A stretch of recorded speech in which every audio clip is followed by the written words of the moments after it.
Halo semuanya, balik lagi di Hanya Talk Show. Hanya di sini bisa ngobrolin apa aja. Nah, episode Hanya Talk Show kali ini spesial karena biasanya kita ngomongin horor tuh ada di Misteri As, teman-teman, by the way. Kita punya 2 program, satu Hanya Talk Show dan Misteri As. Nah, biasanya horor tuh Misteri As. Cuma hari ini spesial ada di Hanya Talk Show karena saya hostnya. Karena saya hostnya gitu. Hostnya itu beda lagi soalnya gitu. Nah, di sini kita kedatangan teman-teman cast dari film Petaka Gunung Gede yang sebentar lagi akan hadir untuk menghibur teman-teman semua. Ini salah satu film yang aku tunggu juga karena kebetulan pas lagi nonton di bioskop trailernya muncul. Nah, trailer yang muncul, nah harus nonton nih aku nih gitu.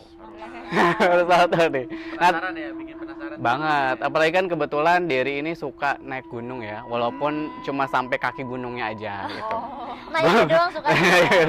Nggak nyampe puncak ya, ini jadi kayak ya, jadi pengen tahu nih pengalaman naik gunung tuh seperti apa. Tapi sebelum itu kita bahas filmnya, kita bahas pengalaman teman-teman saat proses syutingnya tentunya. Kita juga pengen kenalan nih sama teman-teman di rumah. Nah, boleh nggak kenalin diri satu-satu nih? Oke, halo semuanya, aku Azana Ashel. Di sini aku berperan sebagai Ita. Halo semua. Ngomong ya? Siapa lagi nih? Udah bercanda ya. Halo semua, aku Arlailani. Aku di sini berperan sebagai Maya. Terus aku pergi. Halo semuanya, aku Maya Aska. Di sini aku sebagai narasumber aslinya. Halo, aku Endi Arfian, aku berperan sebagai Ale. Halo, aku Jeremy Murmans, di sini berperan sebagai Akri. Akri, Ale, ada Ita dan juga Maya, double Maya ya. Double Maya. Double Maya. Teman-teman, aku sebelum lebih bahas dalam tentang film, aku pengen tahu nih karakter masing-masing dari teman-teman yang teman-teman peranin ini seperti apa? Oke, Dari Ita dulu lah gitu ya. Kalau misalnya Ita tuh orangnya periang, terus berambisi.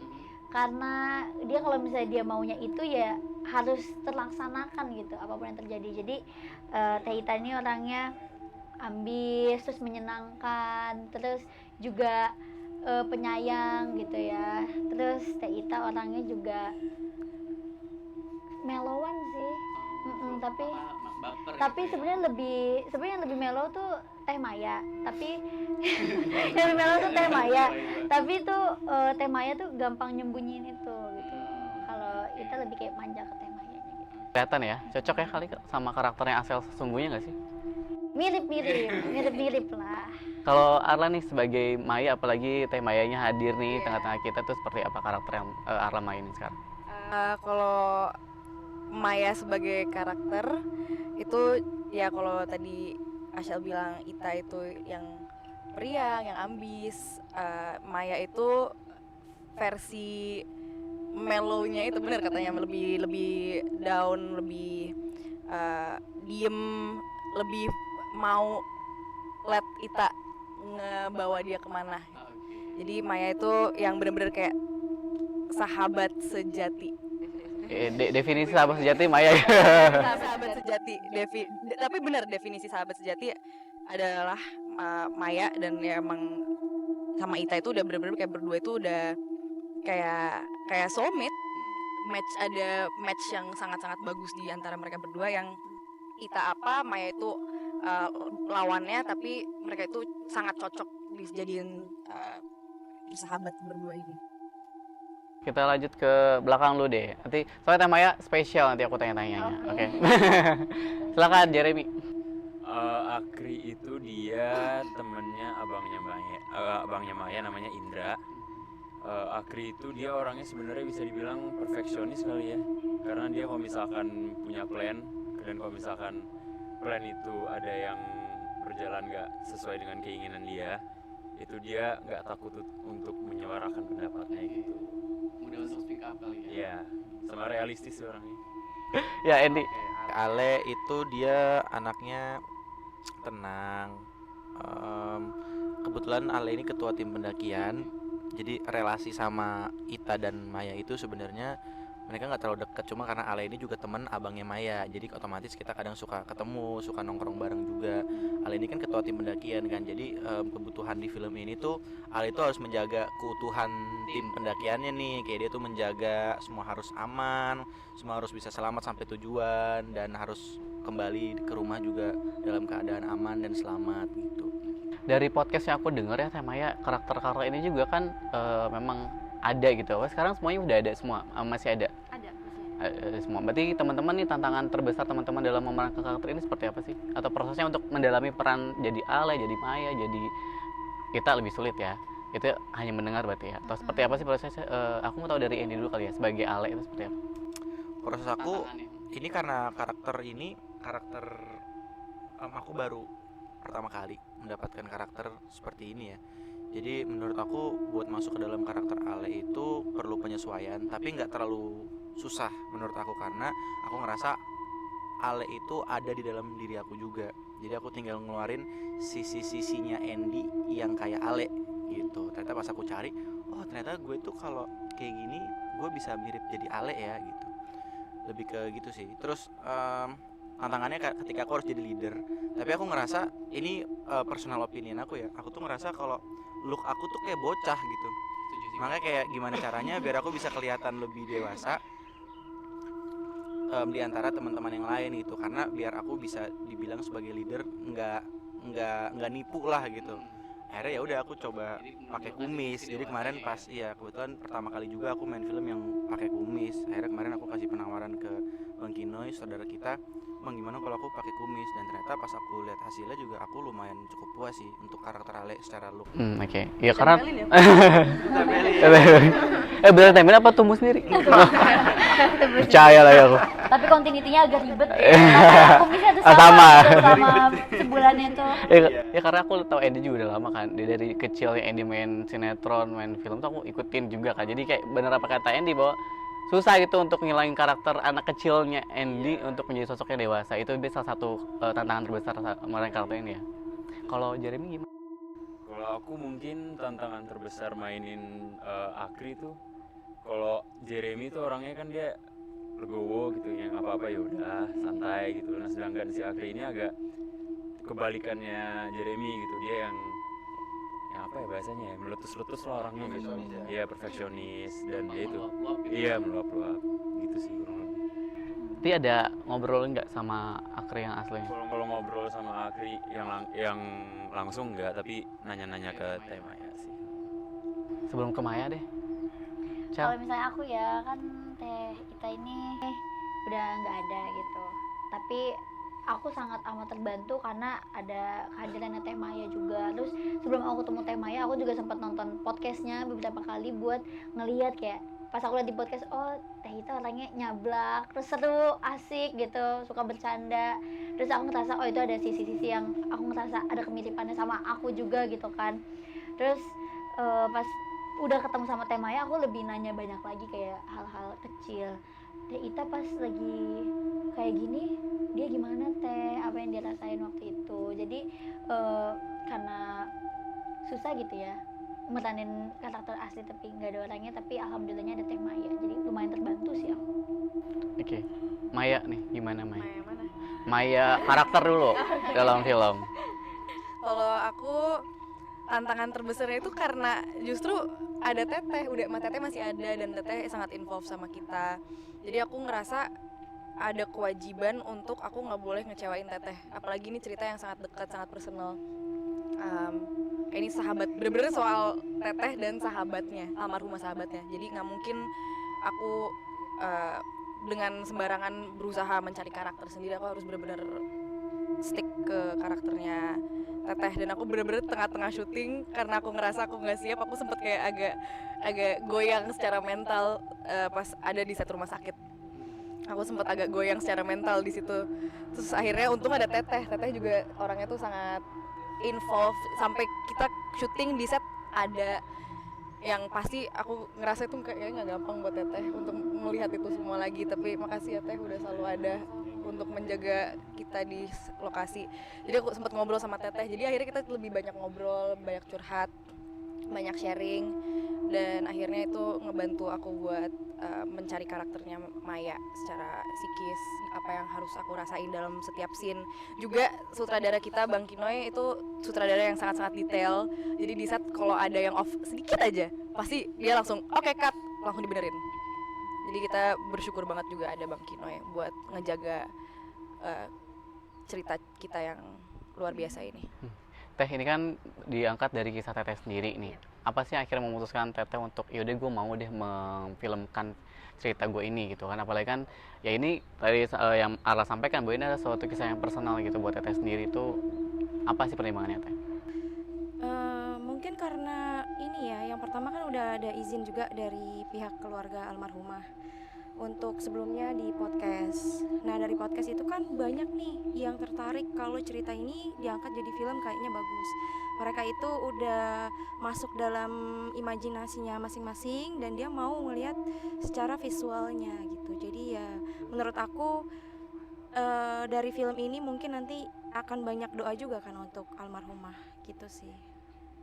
Selama proses syuting kan Teteh mendampingi ini.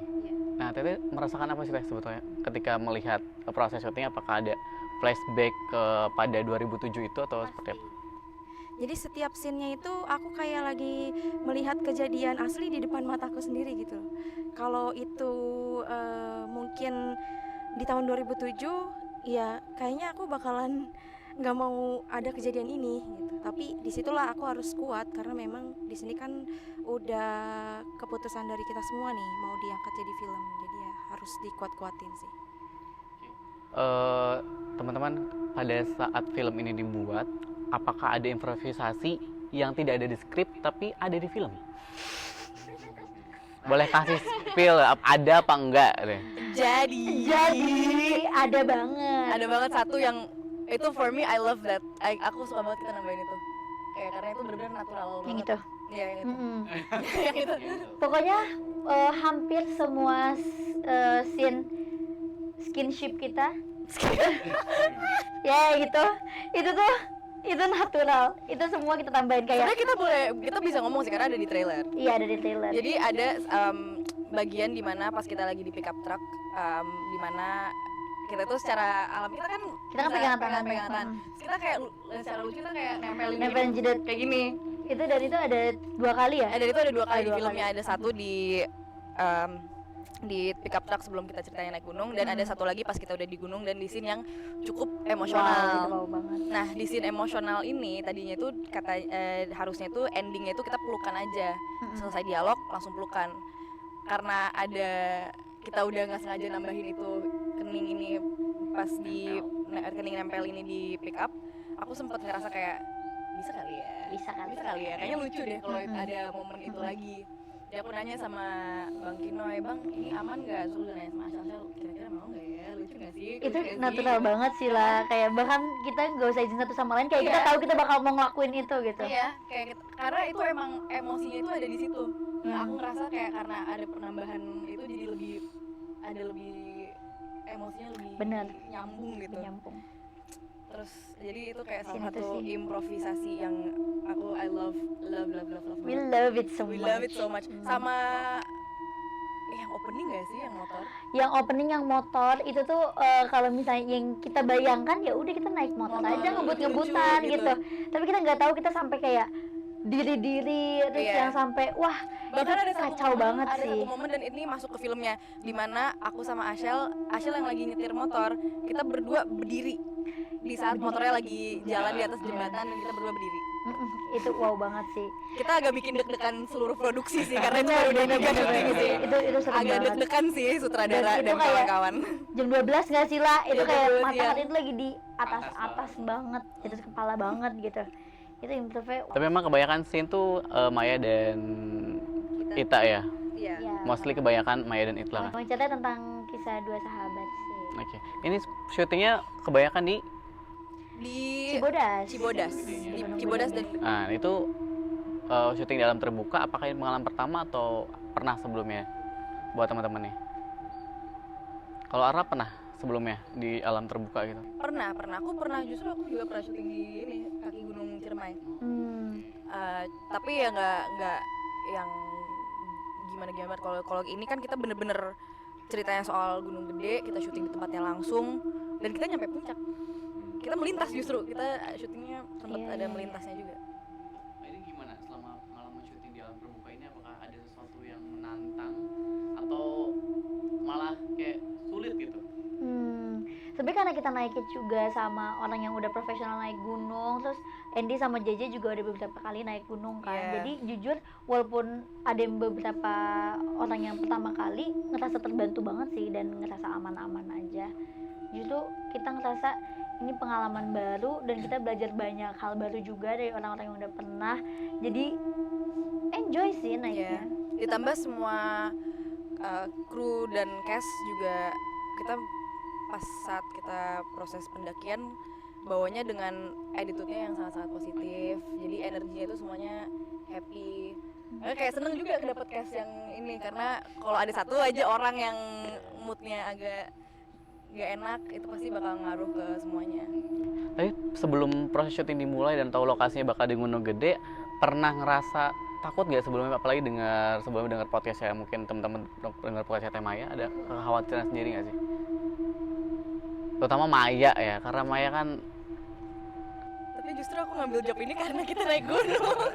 Iya, karena aku pas dibilang kayak iya tapi ini naik gunungnya juga. Tapi aku emang udah lama emang ada keinginan untuk naik gunung, dan ini kan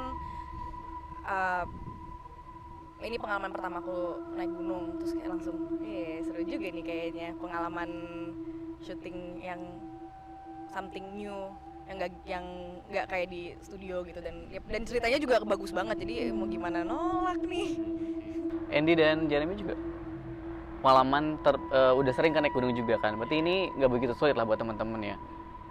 Mungkin sulitnya kita nanjak capek terus habis itu langsung kerja gitu, Nah, langsung ke depan Iya. kamera itu sih mungkin. Gimana tuh mengontrol moodnya biar langsung on cam gitu, dari nanjak gunung Itu tuh langsung on cam. kita tuh makanya kita saling menjaga mood Iya. di lokasi, kita saling support, dan kebetulan teman-teman kita nih, kita kan bertujuh ya ceritanya, itu asik-asik semua. Iya. Jadi nggak ada tuh kita bete-bete gitu. Kalau capek udah pasti capek, cuman kalau bilang kita capek, krunya lebih capek dari kita kan. Iya. Jadi kayak kita mau capek juga alasannya apa gitu. Jadi ya udah, kita cuma bisa semangat kerja yang bener, ya kita happy aja di atas gitu. Temanya sebelum proses syuting, apalagi tahu di Gunung Gedenya ini, apa memang ada sesuatu yang Teteh kasih juga ke tim produksi? Kalau misalkan nanti saya nggak boleh ini, nggak boleh itu, atau seperti apa sih Teh? Kalau itu kita udah ngobrol dulu ya sama kuncen gunungnya langsung. Jadi yang menyampaikan biar langsung dari kuncennya aja. Tapi alhamdulillah nggak ada apa-apa sih, aman semuanya. Tapi waktu kejadian waktu itu tuh pernah ada tiba-tiba kalau aku dengar podcastnya kan ini boleh sebut nggak sih, kayak jemput aku di sini kan, gitu kan. Itu tuh Teteh melihat sesuatu hal-hal yang aneh nggak di sana? Karena kan kebetulan juga background Teteh juga sebagai indigo ya. Kalau melihat pasti ya, karena di sana juga banyak kan. Banyak juga yang di sana meniru sosok almarhumah gitu. Terus juga sosok aslinya pun datang, dia pun ngenalin aku. Makanya aku cuma sampai di Telaga Biru aja, nggak ikut ke puncak Gunung Gedenya. Karena di situ udah nggak aman banget buat aku. Jadi aku langsung turun. Apa yang Teteh rasain Teh ketika melihat beliau ada di sana? Lebih ke fisik ya, jadi kayak aura aku keserap dengan dia, jadi langsung drop aja sih. Langsung ya nggak enak badan. Jadi nggak fokus lah di situ. Langsung nggak fokus ya, berarti nggak ikut sampai atas, tapi cuma di Telaga Biru terus itu turun. Stay di bawah di base camp. Kalau tadi Maya melihat sosok-sosok, kalau teman-teman ada pengalaman mistis nggak? Apa kadang-kadang suka nanya sama Teh ada ini nggak atau gimana? Kita kadang-kadang justru kayaknya ada dari kita yang nanya ya. Ada ya Teh? Ada banget kan? Tadi Teh Maya Gak nyadar aja kita. Kita nggak sadar aja. Iya sih, tapi kayak paling pengalaman mistis itu nggak ada yang terlalu aneh atau terlalu parah, paling yang tipis-tipis yang Itu semua tipis. cipratan-cipratan lah ya. yang scene kesurupan di awal itu, ada sesuatu yang aneh nggak ketika melakukan scene itu? Kalau misalnya oh yang di trailer ya, aku sih ngerasa cuma perasaan gak enak aja, terus kayak aku ngerasa diawasin gitu, karena aku kan itu nge-impersonate salah satu yang ada di penunggu di Telaga Biru ya, Ratu Telaga. Dan aku jujur di situ lebih ke ngeri sih, karena aku meranin jadi Ratu Telaga dan di Telaga Birunya langsung, jadi aku deg-degan pada saat itu mungkin ya, jadi ya ada perasaan gak enak dan merinding sih. Terlebihnya aman berarti, nggak ada yang terlalu gimana-gimana. Aman sih. Kalau di gunungnya berapa lama ya? Apa nginep di gunung juga? Nginep di gunung kita, total seminggu kita di gunung. Ya, Ya seminggu. nggak ada sinyal, tidur di tenda, Dingin, makan terbatas, makan terbatas, seru air sih. juga terbatas. Menarik banget. Menarik banget pengalaman syuting yang Luar biasa. beda banget sama yang lain. Kalau ini kan sama Jarim pernah naik gunung juga dan pernah syuting di luar juga, berarti apa ya namanya, suka ngasih insight buat teman-teman kali ya, nggak boleh ini atau apa yang harus siapin dan sebagainya, bantu ngelit juga nggak sih? Iya, tapi kalau aku ya, aku sih lebih ke nyiapin aja sih, nyiapin semua keperluan yang kemungkinan tuh kita butuhin lah di atas gitu, karena walaupun kita memang udah ada telco, udah ada yang ngurusin kita, cuman takutnya ada hal-hal yang memang tambahan lah yang kita perluin gitu. Jadi ya udah, aku kayak bawa barang-barang, bawa makanan lagi, aku bawa alat-alat masak, kayak gitu sih. Ini kan terkait mitos ya, Teh. Apalagi itu juga jadi warning juga nggak buat teman-teman produksi, terutama teman-teman perempuan nih. Jadi warning juga nggak akhirnya buat mereka ketika mau produksi? Karena kan ini berangkat dari mitos itu ya. Aku nggak ngerti ya, maksudnya jadi warning atau enggak kan, gimana ya jawabnya? Iya, bingung ya. Iya. Bingung ya. Sebenarnya menurut aku nggak apa-apa sih kalau misalnya naik gunung sambil ada halangan, sebenarnya fine aja, cuma lebih ke jaga diri, jaga sikap, dan jangan sompral sih, jangan ngelakuin hal aneh-aneh aja sih di gunung. Sebenarnya lebih ke itu ya, Iya, Terkait sama fisik benar. fisik orang masing-masing. Jangan memaksakan. Iya. Tapi ada juga sih gunung yang memang nggak ngebolehin Nggak sama sekali ngebolehin. untuk pendaki perempuan yang lagi haid terus naik gitu. Tapi kalau di Gunung Gede sih ya banyak juga kok yang lagi halangan terus naik ke atas. Yang penting jangan jorok aja, untuk pembalutnya harus dibawa turun lagi. Lebih ke situ sih. Kan di podcast kita bilang kalau Nazar kalau misalnya udah bisa turun nggak mau naik gunung lagi. Apakah setelah itu naik gunung lagi atau nggak sampai sekarang? Naik gunung lagi sampai sekarang. Jadi awalnya memang agak trauma ya. 2 tahun nggak naik gunung lagi, tapi kerasa kangennya tuh dengan kata-katanya almarhumah itu loh, yang kalau kesini lagi pasti nangis gitu kan. Jadi ke-trigger sendiri buat pengen deh naik ke atas lagi, apa sih maksud dari omongannya ini gitu. Mencoba dari situ, ternyata benar naik terus nangis lagi gitu di tempat terakhirnya itu. Tapi pas turun kok rasanya kayak setiap naik gunung kerasa kayak almarhumah tuh ikut gitu. Jadi udah terus naik gunung malah jadi happy. Teman-teman, sebetulnya apa sih pesan yang pengen disampaikan melalui film ini? Mungkin semua yang mau jawab atau mewakili boleh. Mewakili. Maya boleh. Semuanya ngeliatin gue banget. Silakan. Mungkin sebenarnya yang orang-orang bisa ambil dari film ini tuh banyak banget.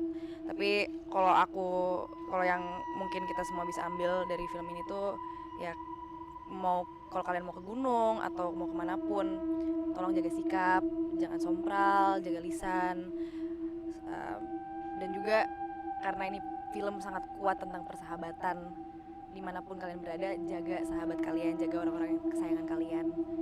Pokoknya selalu pegang mereka erat-erat, jangan sampai kalian nyesel suatu hari nanti.